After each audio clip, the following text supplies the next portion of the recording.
I would say this, but like, we're gonna be those ancestors, right? Like, we're gonna be the ones that, future generations are gonna be like, oh, well, they made it through COVID. Like,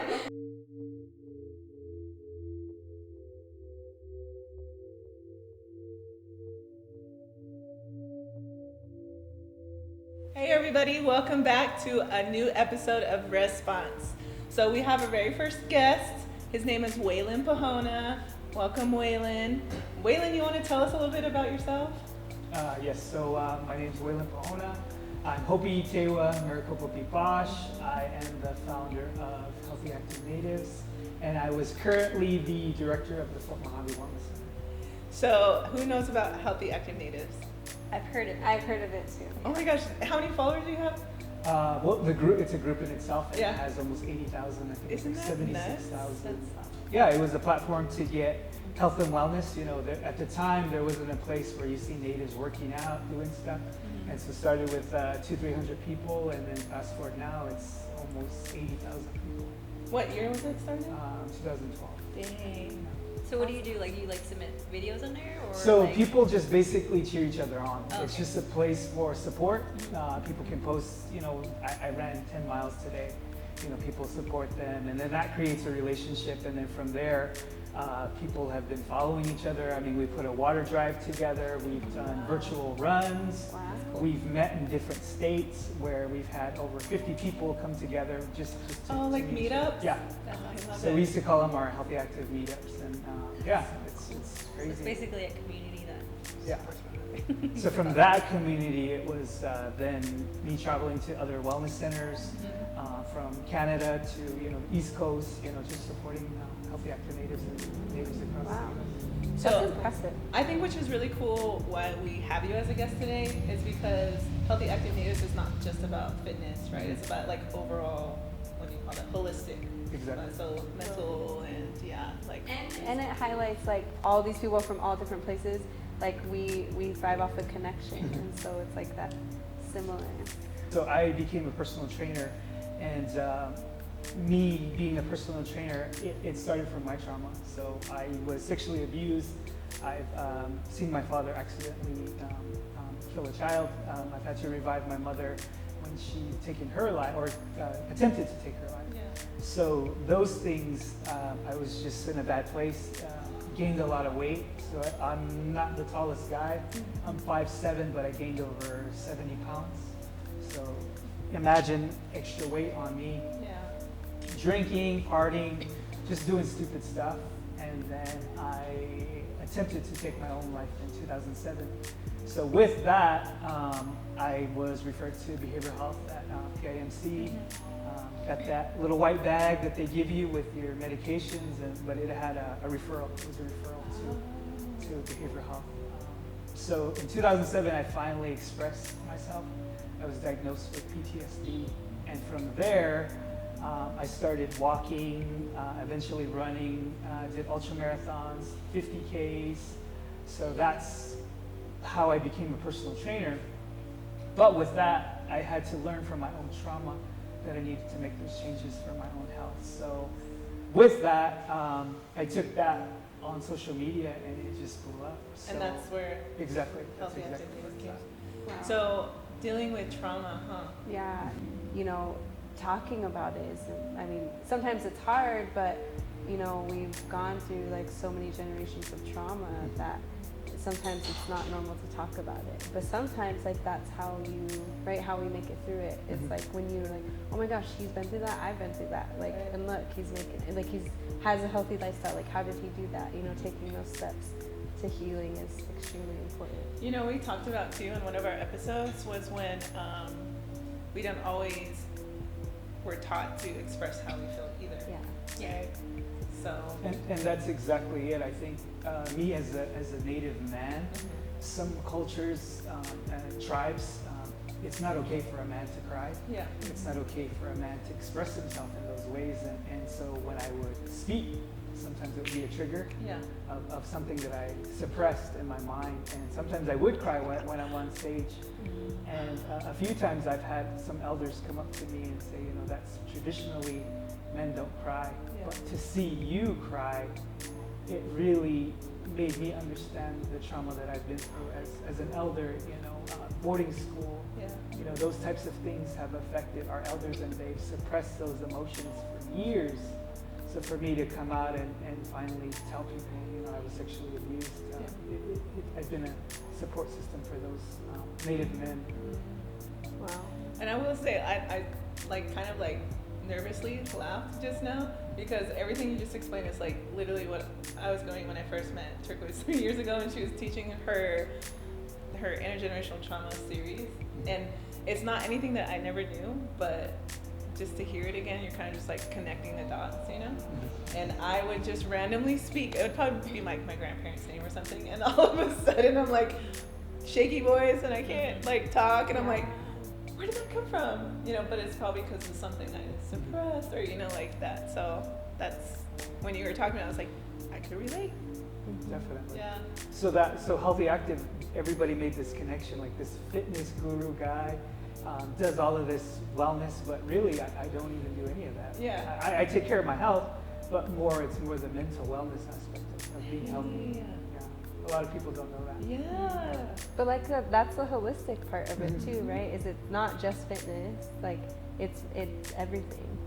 And yeah. Interesting. So I think with that conversation, when you asked me to be on the show, the topic that I wanted to talk about was mindset, pre and post COVID. Because for me, being a leader and people looking up to me, I always try to show transparency in where I'm at. And so when COVID hit, I didn't know what to think, because I had a staff of my own that I take care of. And it's where's my role? Because I have a family myself. I have my kids, I have my girlfriend, I have my mother that's 75 years old, and I'm 200-300 miles away from them, and I've been. Yeah. So, once everything closed, the government shut down, I was able to come home. But in that time frame, it was reflecting, and it was almost like that. Some of those emotions came back, and I didn't know what to do with myself. Caught myself, sipping a little wine here and there, which I shouldn't be doing, and eating more than I normally do, and then so everybody, I think we all took the pandemic in a different way. And for me, it was okay, I'm getting too complacent. I'm getting too okay with this. And then I gained 18 pounds in a short span. So with that, I'm just trying to figure out how to handle the situation, how to keep connected with the staff that I was working for. And I had an uncle who passed away to COVID. And so I had to go out, dig the grave. We had to wear hazmat suits. And so to feel and be in that moment, it was rough, because after the burial, we eat. We weren't able to do that together. And so leaving Hopi, where we buried my uncle, it was just this mindset change. This is about health. This is this disease. I have to respect it. I have to understand that it's affecting a lot of our people. So I come back, and that next day I start walking, because I've had 2 knee surgeries, and I said I'm going to run every single day. As of this morning, I'm 260 miles in. I've ran every single day since my uncle passed. Okay, so when did COVID start? March?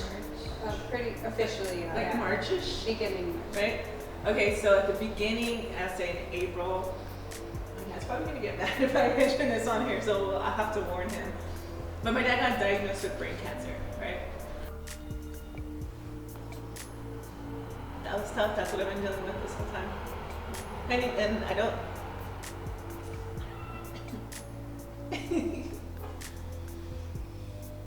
So the mental part, I think, which got me through, is my faith and my Creator and my belief.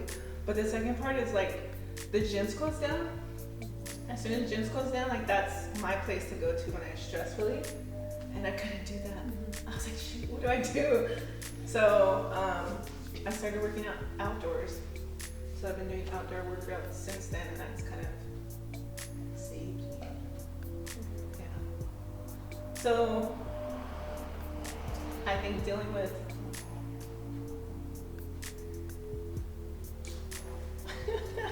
I hate this part. I think because I never talked about it. And I don't want to talk about it on here. But dealing with all that was pretty tough.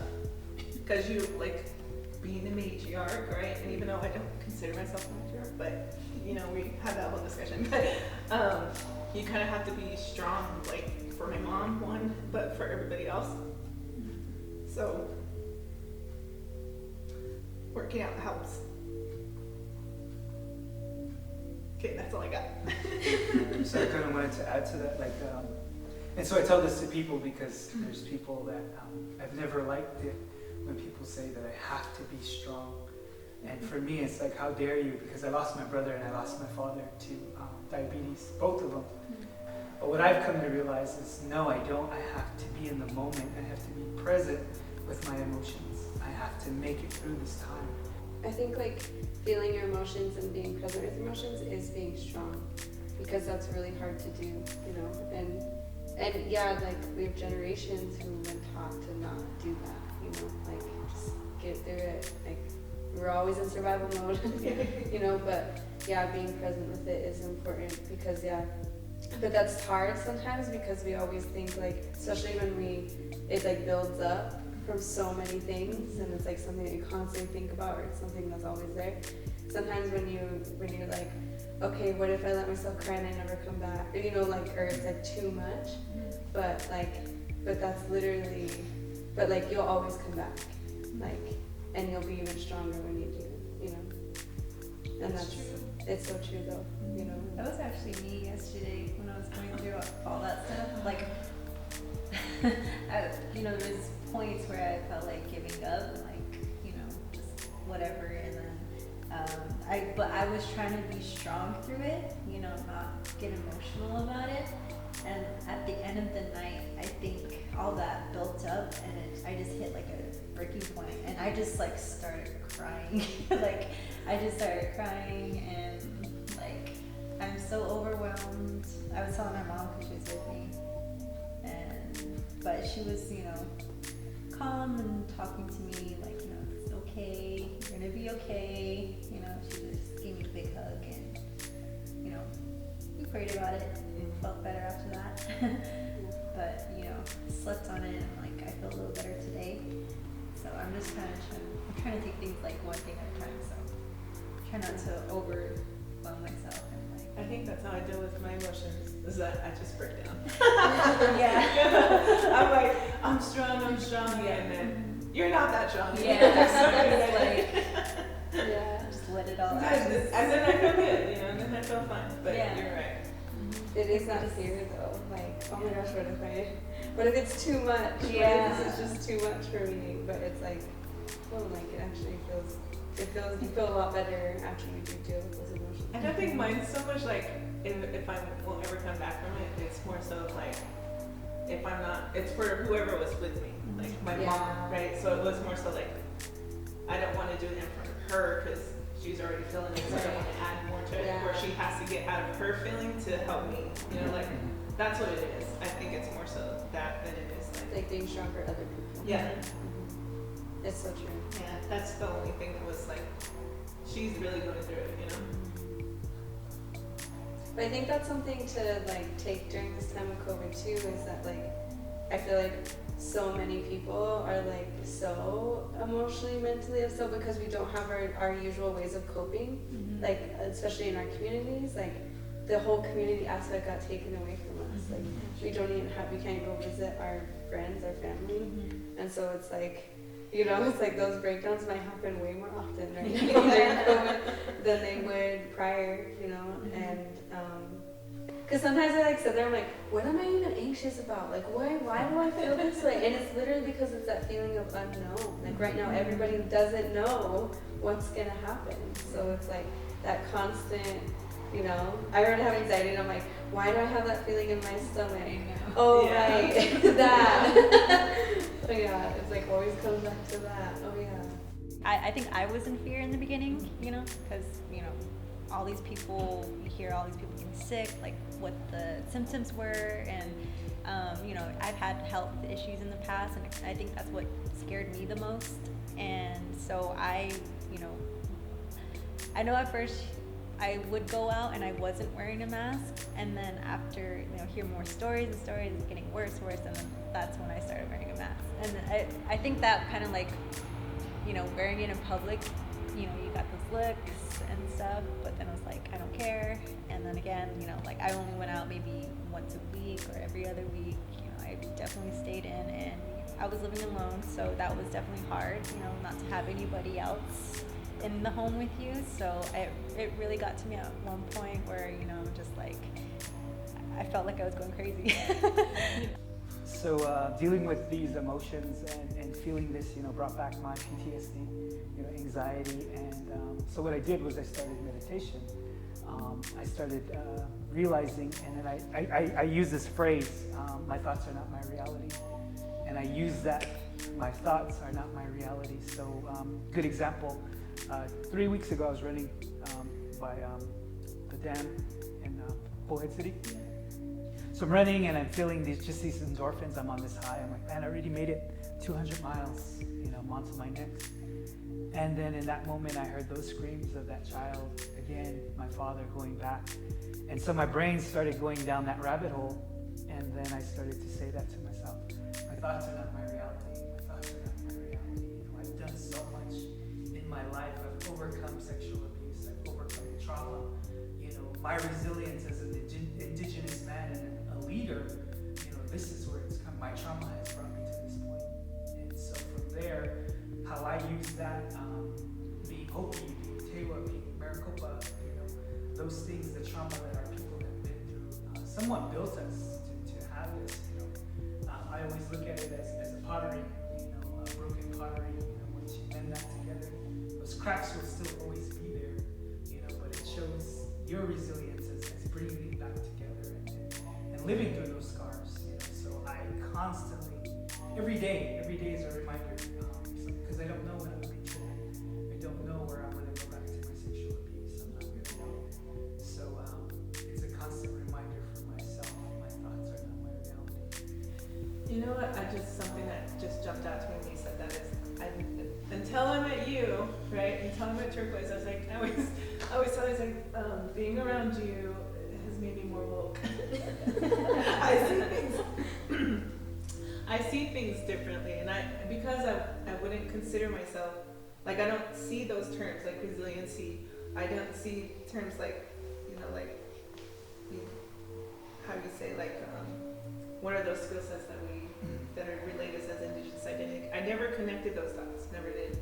But then the more that you say it, the more that I can relate to it. And I'm like, oh, it's almost like aha moments. Like, I was like, you're right. Like the pottery thing was like a good analogy for me to like think about that, because I never thought about generations before, because I was just always in the moment, right? And trying to live what I thought was what I was supposed to be doing, going to school, getting an education, you know, like those types of things that I never connected the dots to, like the purpose and intention and the generations before us, what my grandma and grandpa went through, you know, all of that. So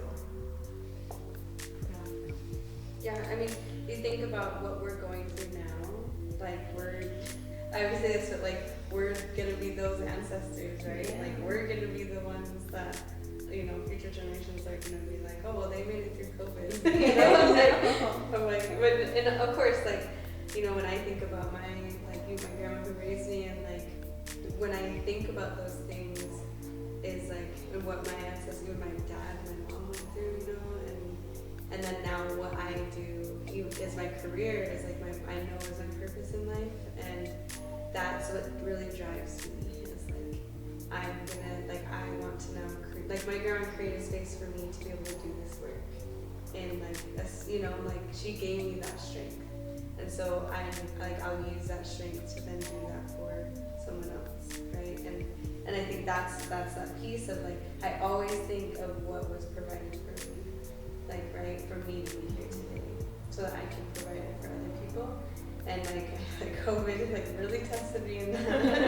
And it continues to, because it was like, okay, now how do I adapt? Like it really like tested my adaptability, you know, like because I literally thrive off of connecting in person with people. Like that's literally how I live my life, and that's what reinforces my purpose and passion. Is this work I do is from people. So it's like, how do I do that in the virtual world? Like it's very hard. That is true. After talking about all of this, like I keep thinking back to that one Twitter post that Naomi, the tennis player. Yeah, because she won. Yeah, she said something like, when I think about my ancestors, I think about the blood Yeah, the blood that runs through me. through or me, something, yeah. and something like because of that, like I will always win, Yeah, something like yeah. that. Oh, I thought that was really powerful. That was her quote that she said after she won. Wait, let's just see recently. what the actual quote. See, but I never thought about things like that. That's what you know what I mean. Like I never connected those dots until 3 years ago or 4 years ago, whenever it was. And I think it's in us. So that's more as- urban, you know. Well, I mean, if an elder came in here today and said, I need you guys to take this pup to Flagstaff. I need you guys to walk all the way. I guarantee it, you guys won't think of, oh, I'm not in shape, I'm not, but since this elder told me to do it, Yeah. you know, we have this hidden strength and resilience that it's automatic for us to do those things and not question. And I think we forget those little things sometimes. We really do. Yeah. Oh, we And- do. I Yeah, think Yeah. it's like too, like you'll, in that situation, although you're thinking like I can't, but we'll find a way to do Yeah. it, you know? Definitely. If you had something to share with the audience, like some advice or maybe something they can do to just get going, or I guess for me, it's just mindset, creating that intention. You know, I had to create this. So like today, a good example, prime example. Last night, okay, I need to do 6 miles. I need to get up early. I'm going to meet these women at 10:30. In between that time, I'm going to go to Starbucks because I'm going to get a coffee. When I get that coffee, you know, I'm going to enjoy a little sandwich. So I basically do this every single day. Tonight at 6:30, I'm going to be having dinner with my 2 boys. yeah, So I'm trying to figure out what am I going to cook for them. yeah, So when there's a negative thought, because there was a negative thought while we were interviewing, my son's calling me. He calls me 3 times, and I'm like, okay, something's wrong. He's calling me 3 times. But then I'm like, no, that's not, you know. So it's like those little things sneak up in your mind. yeah. And tomorrow, I have an appointment with a tattoo artist. I've Yeah. already visually seen what tattoo I'm getting next. Yeah. So having people create that for themselves every single day. You know, yeah, you're going to have your mishaps. You're going to go through those days like, oh, maybe it's not going to work this way. You know, oh, well, let's figure out a way around it. Yeah. So it's always constantly thinking positive, and that's what I feel needs to happen with people. It Yeah. takes time. It's an exercise and it's a practice. It's an exercise and it's a practice. Yeah. Consistency Yeah. is key. Yeah. And I really like how I really, because oh my gosh, I struggle with this so much, is like you saying like your thoughts aren't your reality. Because the minute that you get out of your reality, because that's like for me, my anxiety really makes me think all these other possible things that could be happening, and then oh my gosh, what's happening? And it hasn't even happened yet, you know, like, and I think that's so true because when you're in this, like when you're in your day and you're doing everything you have, and then your mind goes somewhere, it's like, oh no, come back, or if it like instantly goes to not thinking like in that positive realm, or you know what I mean? And that's very, like that's the way that we, because we're trying to protect ourselves.